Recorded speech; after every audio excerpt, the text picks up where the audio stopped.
Well, the lead planner and executor of 9/11, as you know, was given safe harbor in Qatar a couple years before he led the attack on the United States. The FBI was on his trail. This was under Clinton. The FBI was on his trail. He's put up in an apartment by one of the inbreds in the royal family. He's on the run because he's a known terrorist. And the FBI gets there a day or two too late because he's tipped off by the Qatari government and he escapes, free to plot 9/11. How do we do business with a country like this? I would say now for 2 decades, or what would Lincoln say? 103 years ago, 23 years ago. I've been telling you about Marxism, Islamism, and how they've come together. It's reached a pinnacle now. It's in our face. It's not under the radar. It's not in the closet. These people are proudly trying to destroy America. Our colleges and universities have indoctrinated, brainwashed, have trained a whole bunch of young people to hate America for a whole variety of reasons. And they've given them things to glom onto, ideologies to glom onto. And this is being funded by we, the American taxpayer. It's also being funded by Qatar and Iran still, and communist China, and terrorist groups like Hamas. Students for Justice in Palestine is directly tied to Hamas, CARE, the Council on American Islamic Relations. They put out press releases. We're the biggest civil rights group for Muslims. Nobody voted for them. And of course, as you know, if you've listened to this program, they were founded in the Marriott Hotel right next to the Philadelphia International Airport. And we know that because the FBI wiretapped the place. So there's CARE out there. There's all other groups that have been spawned by the Muslim Brotherhood, by Qatar, by other countries. This Qatar thing really sticks in my craw.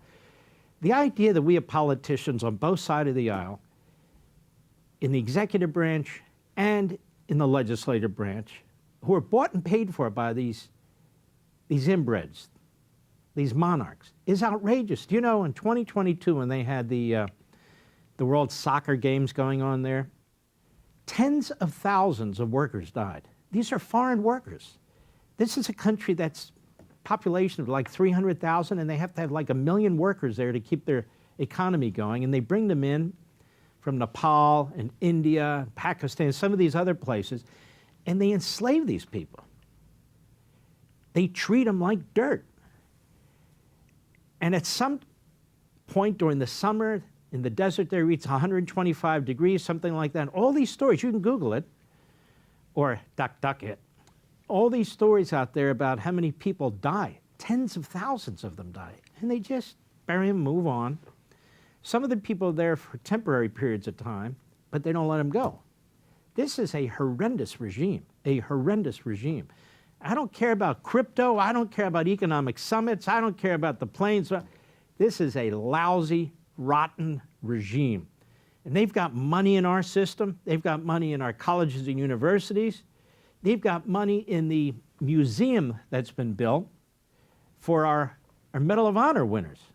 And this is what they do. They put money here and they use the propaganda and so forth to try and ameliorate their terrorism and terrorism supporting. What am I talking about? Well, the lead planner and executor of 9/11, as you know, was given safe harbor in Qatar a couple years before he led the attack on the United States. The FBI was on his trail. This was under Clinton. The FBI was on his trail. He's put up in an apartment by one of the inbreds in the royal family. He's on the run because he's a known terrorist. And the FBI gets there a day or two too late because he's tipped off by the Qatari government and he escapes, free to plot 9/11. How do we do business with a country like this? Hamas received most of its money from Qatar. Hamas's leaders had safe haven in Qatar. By the way, now they're in Turkey. Now they're in Turkey, where they're organizing and plotting all the time. They're billionaires. Billionaires. Meanwhile, Qatar, we've got Republican senators defending them, Republican House members defending them. The inbreds come to the United States. They're treated, you know, like they're royalty, which they are. It's a fake country. Qatar is a fake country. It was created by probably the British or the Ottomans. It's a nothing. It's a fake country like most of the countries there are, like Saudi Arabia. That's a pretend country.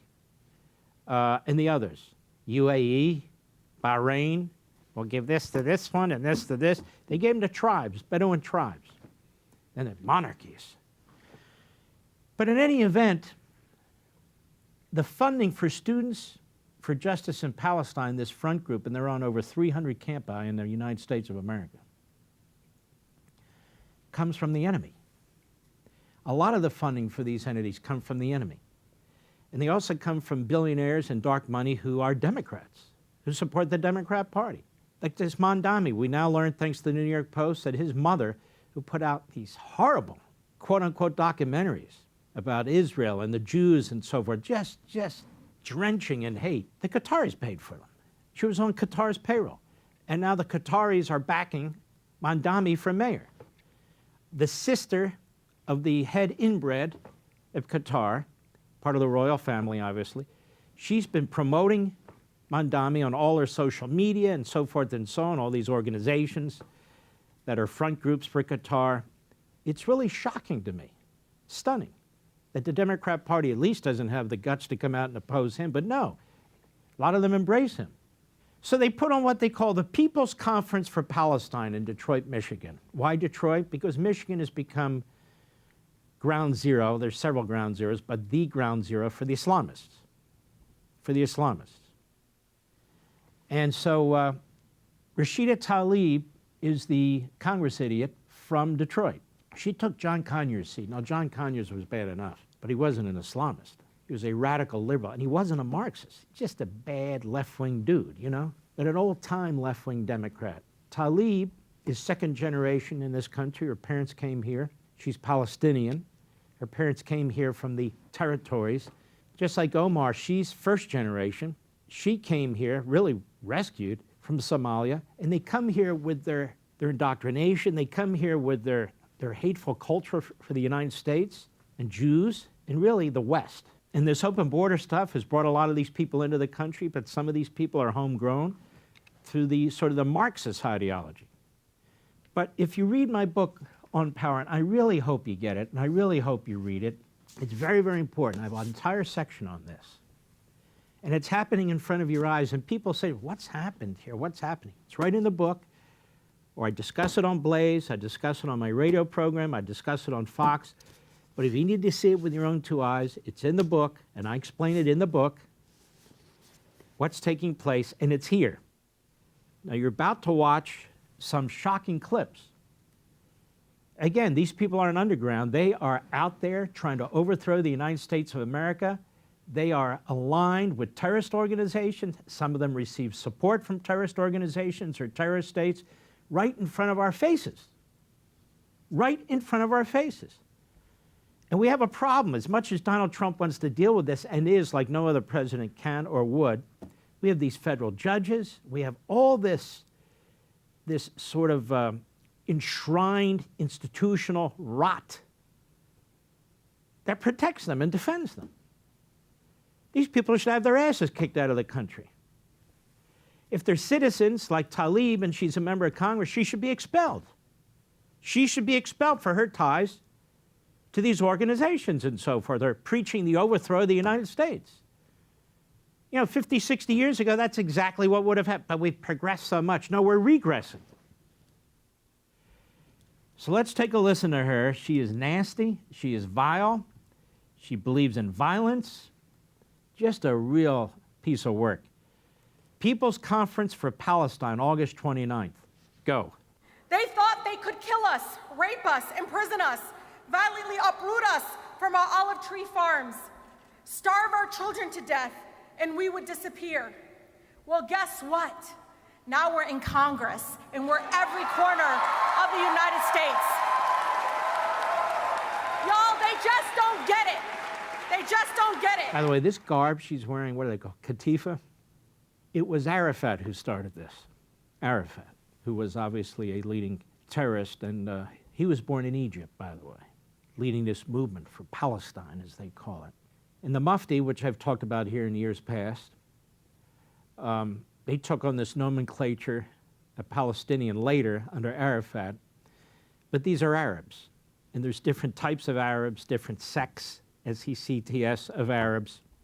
And these are Arabs that the vast majority of whom lived in what is today Jordan, not quote unquote the West Bank, Judea and Samaria, Jordan proper. And when they were dividing up the Middle East and they created Jordan, they wanted a relatively friendly leader, so they created this monarchy. King Hussein's father was the king. Now, King Hussein the Younger, who's the king now, his wife is Palestinian, but he's not. Jordan is 70% Palestinian, 70%. Again, a nomenclature that's created. It's a certain Arab sect, but we have to play along so people understand what I'm talking about. What happened? Well, Arafat and the Palestinians sought to overthrow this king's father. And what did that king's father do? He started slaughtering them and imprisoning them. That's what he did. And he forced a lot of them out of the country into what is Israel. It's never discussed. The so-called West Bank was never the West Bank of Jordan. It was always Judea and Samaria. In Judea and Samaria is incorporated into Israel, parts of it. It all should be incorporated into Israel. The very birth of Judaism took place in a town called Shiloh, spelled like Shiloh, but pronounced Shiloh. In that town, the original tribes, God's tribes, came together to form the Jewish faith with Samuel and others. Right there in that specific location. The Palestinians call it occupied territory. That the Jews are occupying that territory. This is over 4,000 years ago. The birth of Judaism. Right there. Like the birth of Christianity in Bethlehem is now 80% quote unquote Palestinian. It's their territory, don't you know? Excuse me. Judaism came well before Christianity. Christianity came well before Islam. Jesus was born in Bethlehem. How is that Palestinian territory? Any more than Shiloh is Palestinian territory. How about this one, the town of Hebron? There's 85 Jewish families left in this town. 85, that's it. Abraham, the patriarchs are buried in Hebron. Right there. And so when you go to where they're buried, they had to build this building which separates the Muslims from the Jews and the Christians. So when the Muslims come in, they see one side of the burial area, and the Jews and the Christians see the other to keep them from each other. And so, I believe it was in the 1920s or 30s, the Muslims, aka what we call the Palestinians today, slaughtered a whole bunch of Jewish families there, pushed them out of the area, and now the IDF has to encircle the town of Hebron to protect the 85 Jewish families. Did you guys know that? They have to protect the 85 Jewish families. Well, the patriarchs are buried right there in the Bible. They call that occupied territory too, Palestinians. Of course, they call the entirety of the Holy Land occupied territory. That's what they mean by free Palestine. Free Palestine. It's taken on a life of its own. The Western press is all in.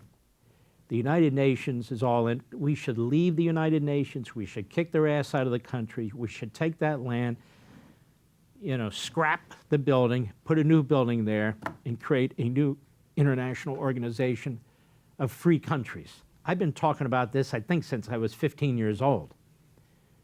Why? Why do we allow Iran and Syria and these other countries to sit with us to make these determinations? And by the way, the UN spends most of its time voting on resolutions against Israel. Is that really what we want? So let's listen to the rest of this. Talib, go. They will never truly comprehend, Ya Jama'ah, even after 7 decades, that we aren't going anywhere. We are just getting started. 7 decades. She's talking about the state of Israel. And this idea that the Jews came in from all over the world and took it away from the Palestinians who were indigenous to this area. It's interesting, we really ought to start history when history starts, don't you think? For all this and much more, sign up for Levin TV.